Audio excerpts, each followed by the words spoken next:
So, let's start with primary ecological succession. So, ano ba ang primary ecological succession? So, imagine a place with only soil. So, basta may soil, may tutubo dyan na halaman. So, paano tumutubo ang halaman doon? Meron tayong tinatawag na, for example, pollination from flowers by bees. So, by insects, nakakalat nila yung seeds nitong mga halaman papunta dito sa ating soil lang.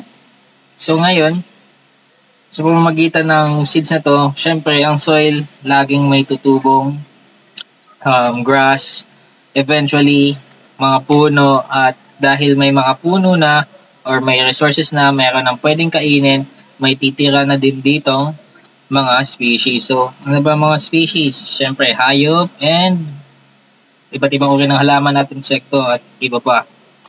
Ngayon, meron din tayong tinatawag na secondary ecological succession. So, ano ba ang secondary? Kung meron tayong primary mula sa umpisa ng soil hanggang sa mga puno at mga species nito, ang secondary ecological succession naman ay ito yung mga primary ecological succession na nasira or na dinaanan ng mga dilubyo disasters. For example, earthquakes, wildfires, flood, or maybe some sort of mga peste, ganun.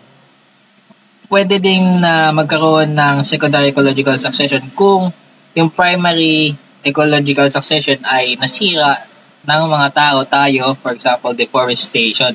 Ngayon, pag nasira yung primary ecological succession na yun,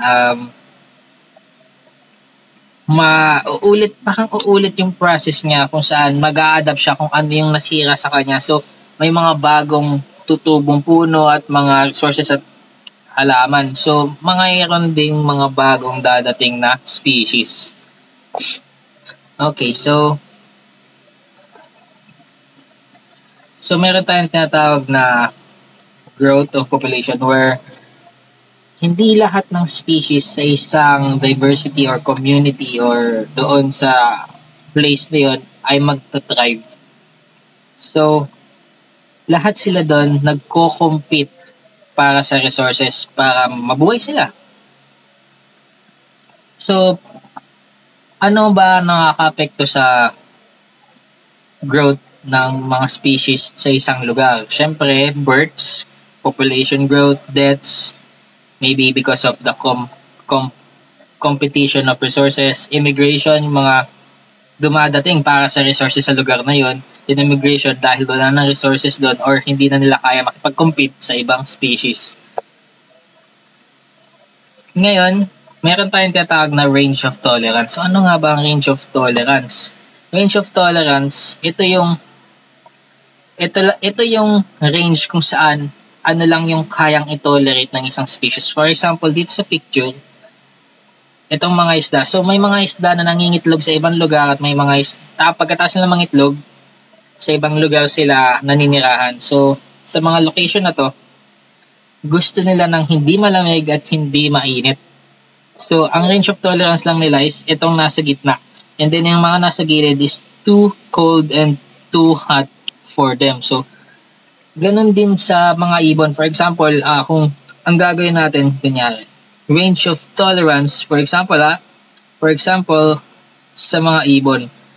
So, hindi nila kayang lumipad ng sobrang taas dahil, syempre, yung atmosphere doon is hindi na naabot ng oxygen. And then, for example, sa pinakababa naman, itong nasa baba, is tubig. Hindi naman naninira ng mga ibon sa tubig or possible na ito yung ikamatay nila dahil sa mga nangahunt sa tubig for birds. So, saan lang sila? Dito sa gitna, na possible is yung sky and then yung land where kung saan meron silang food source. And another example is humans. As humans, we can tolerate too cold and too hot environments, or we learned how to tolerate these and different conditions. Pero namamatay pa rin tayo sa sobrang lamig at sa sobrang init. Now, meron tayong tinatawag na density-dependent and density-independent factors. So, for example of dependent factors, these are, for example, parasites. So, parasites inside a species where they feed off their nutrients from what they've eaten. And then, independent factors, density-independent factors, for example, is drought and climate. So, nangyayari pa rin ang mga pag-ulan, ang umaga, lamig, kahit na anong mangyari sa mga species na nakatira doon. Pero ang parasites, nakadepende sila doon sa kanilang host para mabuhay sila. Okay, so we have J-curve, population growth, J-curve, and S-curve. So, J-curve, ito yung mga species na mabilis dumami, pero maliit lang or short lang ang kanilang lifespan. While sa S-curve, itong mga ups and downs can be considered S, or this looks J, naging S. It can also be called S-curve. So, sila yung, pag na-reach na nila yung population growth rate na kailangan, or kung ano lang yung kayang i-produce ng resources sa kanilang paligid, yung carrying capacity, itong color red, this red line,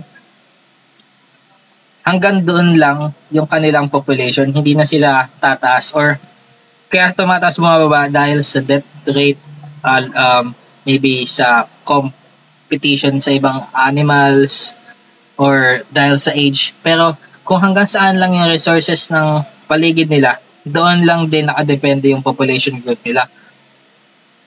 So we also have population crash.